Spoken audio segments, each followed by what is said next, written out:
혹시 보이시나요? 네, 잘 보입니다.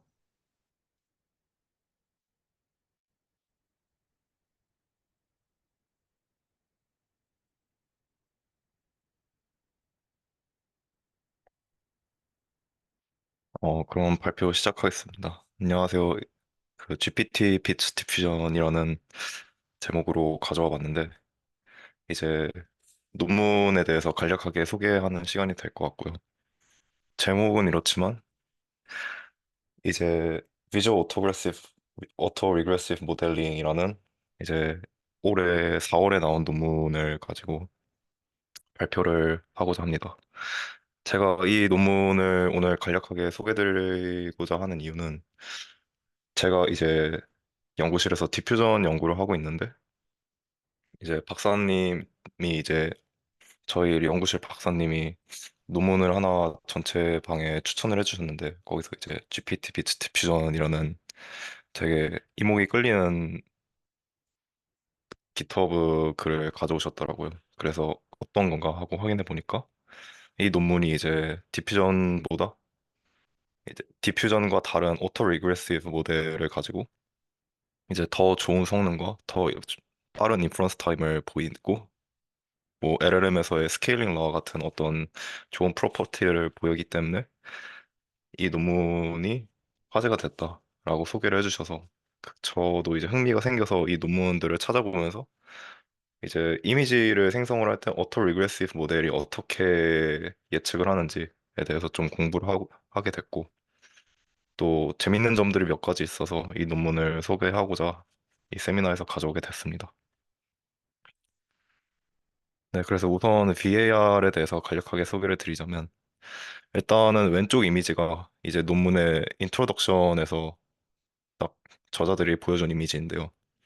이제 이거를 리술트 파트 얘기할 때 한 번 더 보여드릴 건데 이 논문에서 주장하는 컨트리뷰션을 단적으로 보여주는 그래프라서 우선 적어봤습니다.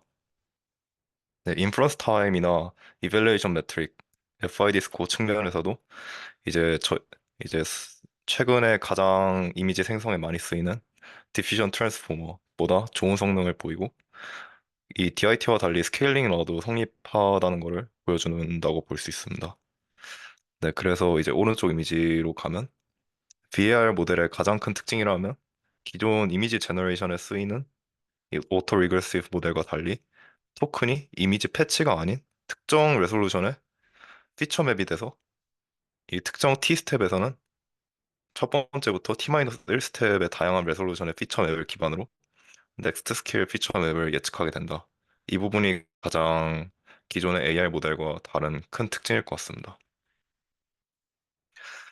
그래서 이 VAR을 설명하기 이전에 어떤 맥락에서 이 VAR, 앞서 말씀드린 VAR의 방법론이 나왔는지를 설명하기 위해서 이전까지 이 오토리그레시브 모델에서 이미지를 생성할 때 가장 많이 쓰인 이 비큐겐 기반 아키텍처에 대해서 설명을 먼저 해보겠습니다.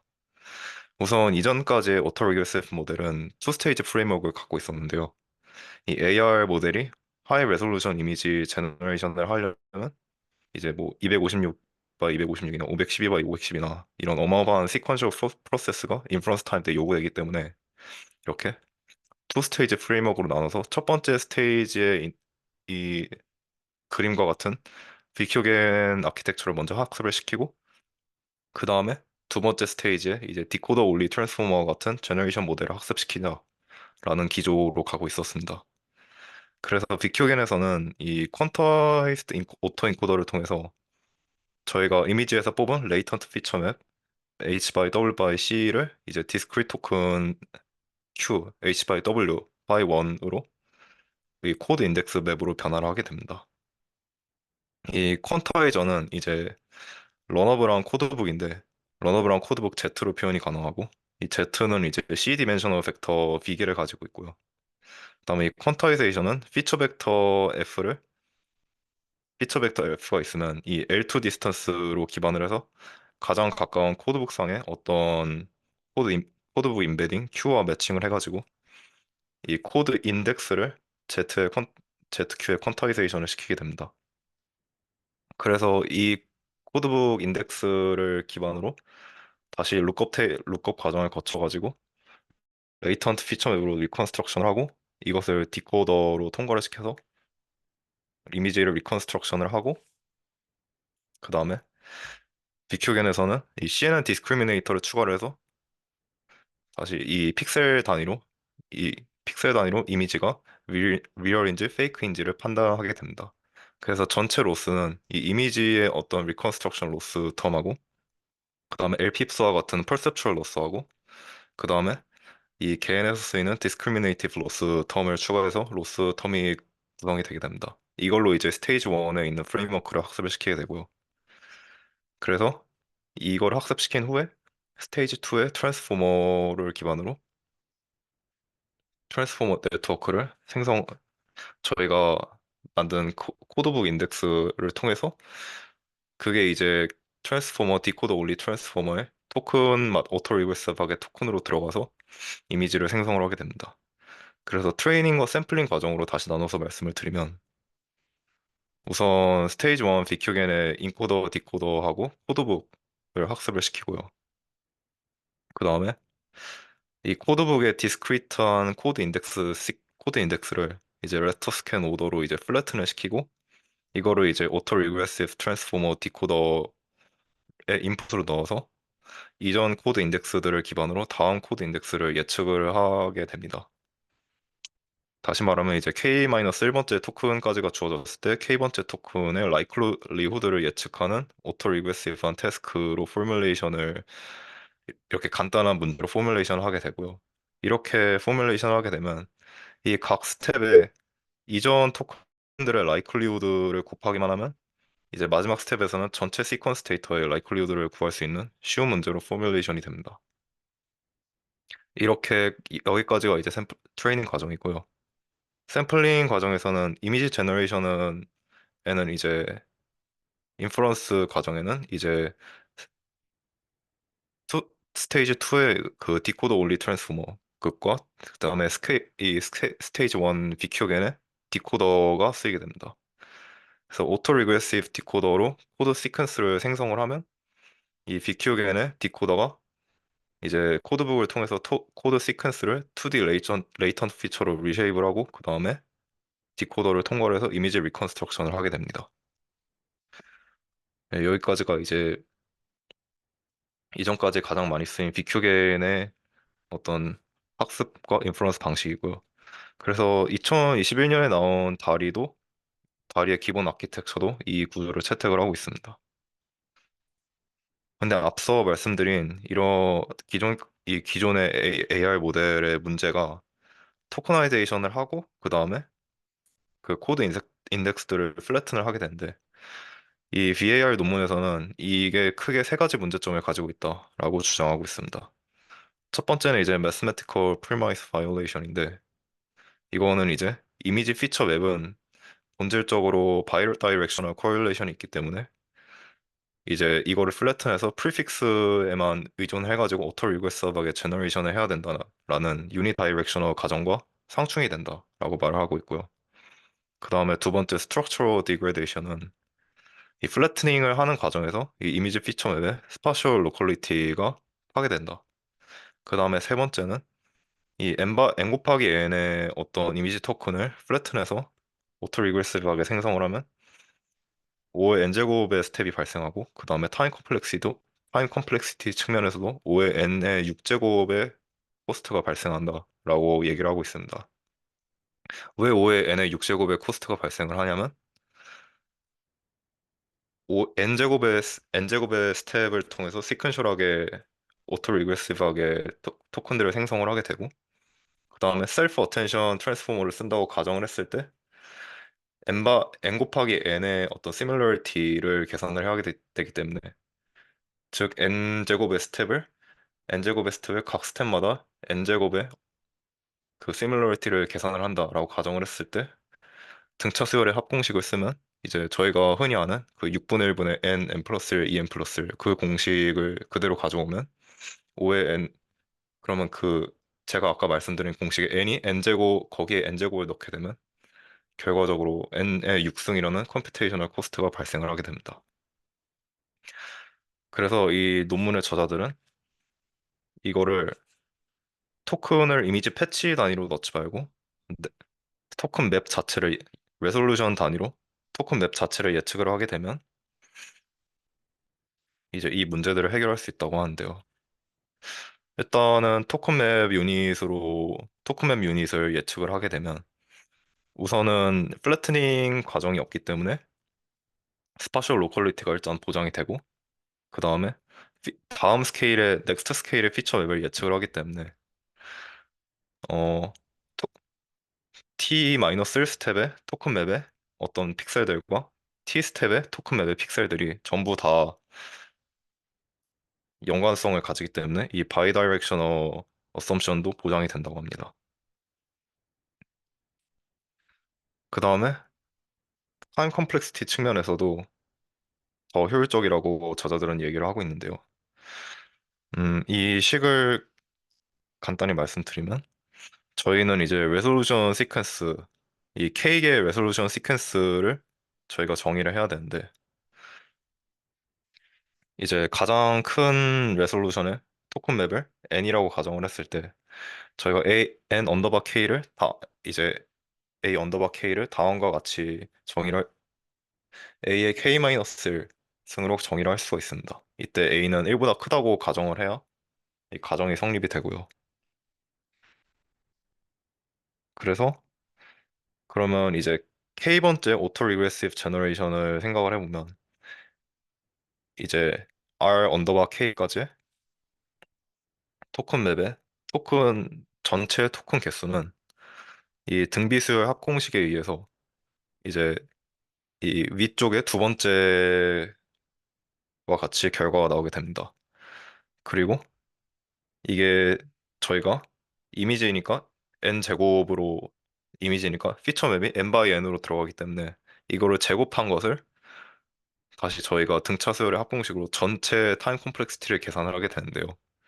이제 이거는 앞서 저희가 n 언더바 k를 정의했던 방식을 k에 대한 식으로 고쳐줘가지고 저희가 k 스텝에 대한 서메이션을 하는 거기 때문에 k는 1부터 로그 a의 n 더하기 1까지의 스텝으로 바꿔서 이 등차수열의 합공식을 계산하게 되면 결과가 이렇게 나오는데 식이 좀 복잡하지만 어쨌든 n의 가장 큰 항의 최고차 항이 n의 4승이기 때문에 이 타임 콤플렉시티가 5의 n의 4승으로 나오게 됩니다. 그래서 앞서 말씀드린 5의 n의 6승보다 더 나은 더 효율적이다라고 저자들은 얘기를 하고 있습니다. 그러면 이제 이 넥스트 스케일 토큰 맵을 어떻게 예측을 하는지 좀 더 자세히 말씀을 드리도록 하겠습니다.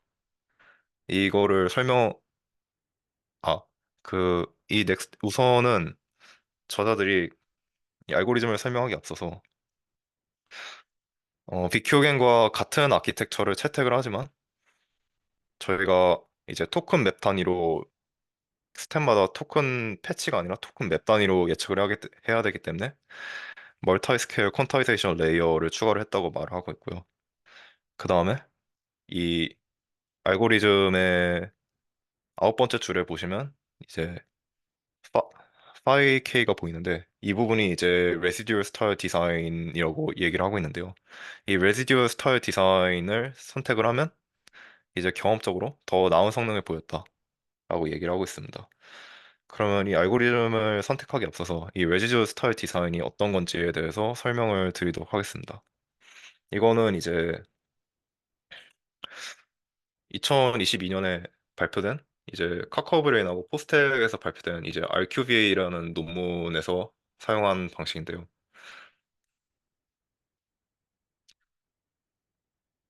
음, 이 간단히 말하자면 저희가 어떤 레이턴트 피처 맵의 피처 벡터를 이제 코드북상에 어떤 임베딩으로 변환을 할 때 필연적으로 어떤 L2 디스턴스 기반으로 이 벡터 시뮬러리티를 측정을 해서 가장 가까운 벡터를 찾기 때문에 필연적으로 인포메이션 로스가 발생을 할 수밖에 없습니다.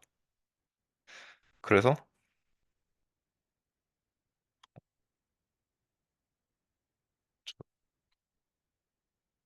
죄송합니다. 잠시만요. 네. 그래서 다시 얘기를 하자면, 음, 이 인포메이션 로스가 필연적으로 발생을 하기 때문에 이 퀀타이저의 인베딩을 코드 인덱스로 표현을 하지 말고 D스텝의 어프록시메이션을 하는 과정에 이 레지듀얼 벡터들을 퀀타이제이션을 하자. 그거를 코드 인덱스로 표현을 하자라는 게 이 레지듀얼 퀀타이제이션의 핵심입니다.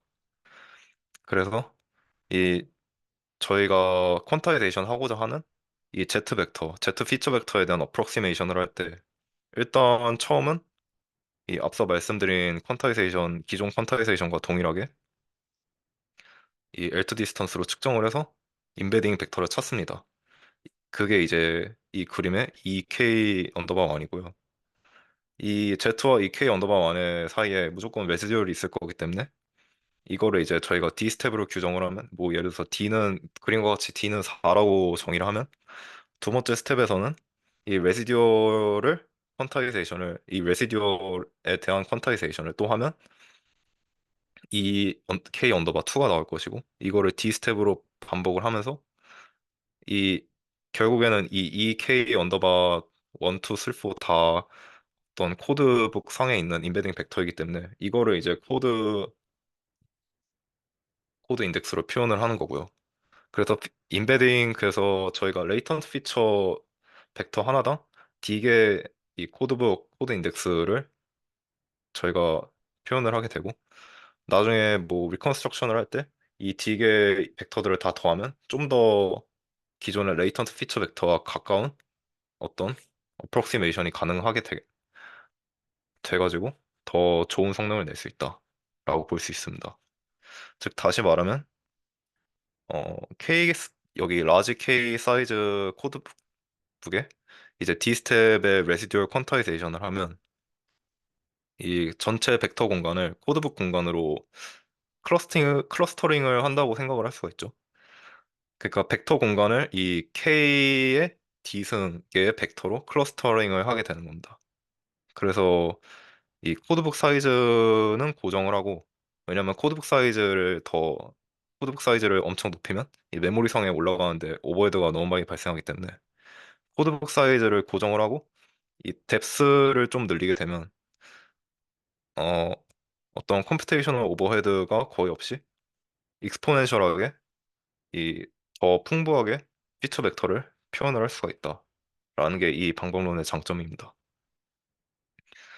그래서 이 VAR 논문의 저자들은 이 방식을 활용을 해서 이거를 이 피라는 컨볼루션 레이어를 통해서 활용을 하는데 이제 알고리즘에 대해서 설명을 드리면 왼쪽이 인코딩이고요. 오른쪽이 이제 디코딩인데 인코딩부터 설명을 드리면 우선은 이 이미지를 이제 H by W by C의 F 레이턴트 피처 맵으로 변환을 하고 그 다음에 여기서 저희가 정의한 K 스텝에 따라서 이 H by W by C를 H 언더 K H 언더바 K W 언더바 K C의 이 K 번째 스텝에 어떤 레솔루션의 피처 맵으로 변환을 하게 되고 이거를 이제 다운스케일링 한다고 생각을 하시면 되고요. 그 다음에 퀀타이저 Q를 통해서 이제 이거를 RK로 H 언더바 K 곱하기 W 언더바 K 곱하기 1의 이 디스크리트 토큰 맵으로 변환을 해주게 됩니다. 그 다음에 이 저희가 얻은 토큰 맵을 이제 R이라는 어떤 Q로 푸시를 해주고 이거는 이제 푸시를 해주는 이유는 이제 디코딩을 할 때 저희가 뽑아낸 코드 인덱스를 다시 활용을 하기 위함이고요. 그 다음에 이 RK를 다시 룩업 과정을 통해서 리컨스트럭션을 해주게 되고 이 리컨스트럭션을 다시 원래 레이턴트 피처 레솔루션 H 곱하기 W 곱하기 C로 업스케일링을 다시 해주게 됩니다. 그리고 이거를 이제 CK 그니까 각 스텝마다의 이거를 이제 컨볼루셔널 레이어로 정의가 되어 있는데 이 컨볼루셔널 레이어를 통과한 이 오리지널 레솔루션의 레이턴트 피처 맵과 피처 맵을 F에서 빼주게 됩니다. 그러니까 이 빼주게 되면 결국에 이 F가 어떤 과정으로 가는 게 이상적이냐면 이 P가 레시듀얼의 역할을 하기 때문에 앞서 말씀드린 레시듀얼의 역할을 하기 때문에 오리지널 레이턴트 피처 웹에서 이 K 스텝의 레이턴트 저희가 리컨스트럭션한 레이턴트 피처 웹을 계속 빼주게 되면 결국에는 F가 0으로 K 스텝을 다 거쳤을 때 F가 0으로 가는 게 가장 바람직하겠죠. 그렇게 해서 인코딩 과정이 스텝이 끝나게 되고요.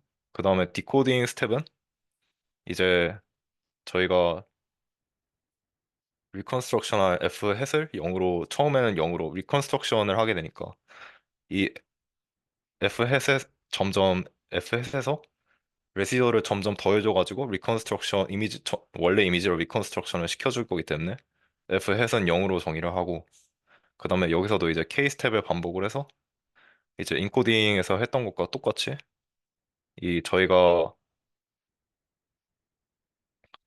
그 아케이드를 저장해 놨던 이 큐에서 하나하나씩 뽑아내면서 이 ZK로 리컨스트럭션을 해주고 그 다음에 이걸 업스케일링 해주고 그 다음에 이거를 레시듀얼 디자인 네트워크에 넣어준 것을 더해줌으로써 이 레이턴트 피처 웹을 리컨스트럭션 하게 되고 이거를 이제 최종 저희가 복원한 이미지로 만들게 됩니다. 이 과정 전체 과정에서 어 이제 아까 말씀드린 이 RQV와 마찬가지로 이 코드북 자체는 스케일마다 다른 코드북을 쓰는 게 아니라 하나의 코드북을 쓴다고 합니다. 이 부분은 경험적으로 결과가 더 나왔는지 안 나왔는지는 얘기가 되어 있지 않지만 이 RQV에서도 원래 쉐어드 코드북 하나만 썼을 때 성능이 더 잘 나왔다라고 얘기를 했기 때문에 그대로 가져와서 차용을 했다고 생각이 됩니다. 그래서 이제 결과를 좀 말씀드리자면 아까 보여드린 이미지인데 이제 왼쪽은 이제 DIT보다 FID 스코어가 낮게 나오고 그다음에 이제 X축을 보면 인퍼런스 타임도 되게 빠르고 그다음에 이 파라미터 개수에 따라서 리니어하게 지금 또 성능이 나아진 걸 확인할 수 있기 때문에 스케일링 러가 적용이 되고 있고요. 그다음에 오른쪽도 마찬가지로 오른쪽은 이제 그 컨디셔널 클래스가 주어졌을 때 이제 256 256 이미지 넷을 기반으로 데이터셋을 기반으로 측정을 한 지표들인데 보시면 이제 성능 평가 지표인 FID하고 인셉션 스코어 둘 다 가장 높은 성능을 보여주고 있습니다. 그리고 인프런스 타임도 비해서 이 디퓨전 모델 기반 디퓨전 기반 모델들보다 더 나은 성능을 보여주고 있고요. 그래서 다시 좀 설명을 드리면 이제 2빌리언 파라미터로 2빌리언 파라미터의 VAR이 이제 DIT 엑셀2와 라지 DIT하고 라지 DIT 이제 3빌리언, 7빌리언 모델보다 더 적은 파라미터를 썼음에도 더 나은 성능을 보여주고 있다라고 말하고 있고 인퍼런스 타임도 45배 정도 빠르다라고 얘기를 하고 있고 트레이닝 에폭도 DIT 엑스라지는 1400 에폭을 쓰는데 반해서 VAR은 350 에폭밖에 쓰지 않는다. 그리고 675 파라미터보다 더 높은 파라미터를 썼을 때도 이제 DIT가 VAR보다 성능이 더 비슷하거나 오히려 더 좋지 않다라는 측면에서 더 디퓨전 트랜스포머보다 더 나은 여러모로 더 나은 성능을 보이고 있다라고 주장을 하고 있습니다. 그다음에 스케일링 라 측면에서도 이제 그림은 이제 VAR 트랜스포머 사이즈를 네 개를 이제 네 가지 베리에이션을 줬을 때 에러 레이트하고 에러 레이트하고 그다음에 테스트 로스가 어떤 관계를 가지는지 시각화를 했는데 자, 피어슨 상관계수가 이제 마이너스 0.998 이상을 보임으로써 이제 VR 트랜스포머 사이즈를 다르게 쓸 때도 모델 파라미터를 다르게 쓸 때도 이 어떤 리니어 릴레이션십이 보여지기 때문에 스케일링 라가 성립이 된다라고 말을 하고 있고 그 다음에 이거는 트레이닝 컴퓨팅 타임에 따른 테스트 로스와 에러 레이트에서도 이렇게 리니어리티가 활용이 된다. 확인이 된다. 그래가지고 스케일링 라가 LLM에서 보이는 스케일링 라가 그대로 나타나고 있다라고 주장을 하고 있습니다. 그 다음에 또 한 가지 특징으로 이 제로샷 태스크, 다운스트림 태스크에서도 좋은 성능을 보인다라고 말을 하고 있는데 여기서는 이제 인페인팅이나 아웃페인팅, 컨디셔널 에디팅에 대해서 이 그림을 통해서 얘기를 하고 있는데 이 부분은 어떤 정량적인 지표는 보여주지 않고 그냥 간단히 이 그림을 통해서만 설명을 하고 있기 때문에 조금 더 아직은 조금 근거가 부족하다고 생각이 됩니다. 네, 그래서 VAR에 대한 설명 여기까지 하면서 발표 마치도록 하겠습니다. 감사합니다.